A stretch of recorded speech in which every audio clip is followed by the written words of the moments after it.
What is if and why does matter if you are building agents? The fastest way to answer that is to picture building the same agent twice, once without if and once with it. Say you want a support agent.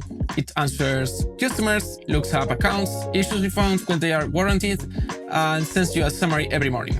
Now try to actually build it. Before it answers a single customer, you need a Slack app with tokens and webhooks, auth for your billing providers, somewhere safe to run code, a cron shop for the summary, a plan for when it crashes mid-conversation, and a human in the loop before any money moves.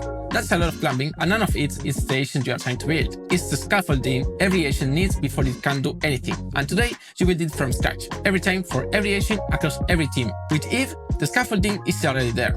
All that left is the agent itself, and that's just a directory. One instruction.md file at the root and 5 folders: channels, connections, schedules, skills, and tools. Here's what each of those 5 folders does in this simple support agent demo.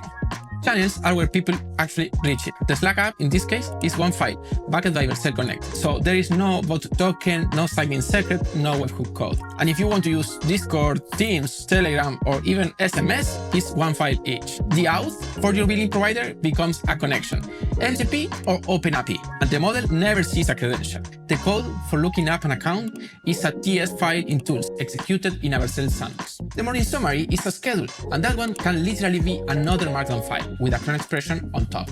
And once you deploy, that's a live Vercel cron shop. Where does a refund or a credit comes from a skill, another markdown file. But if only loads it into context when the conversation actually needs it, instead of carrying out every police on every turn. That connection, striped TS, comes with the approval gate baked in. So if someone asks for a refund in Slack, and because the refund tool is gated by name, the agent doesn't just do it, it parks right there in the thread with an actual approve or deny button. And underneath every turn is a Vercel workflow checkpointed step by step. So if the conversation crashes midway, it picks up where it left off, no matter how long the approval takes. So if I click approve, the refund actually goes through right there in the stripe. And of course, you have observability.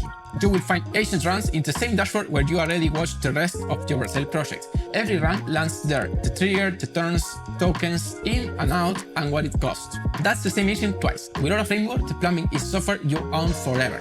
With if, it's a directory, and then the plumbing is if jobs, with a team dedicated to keeping it secure, fast, and reliable. Every part of that, channels, connections, schedule, skills, tools, used to be its own project. Now it's one line in a file.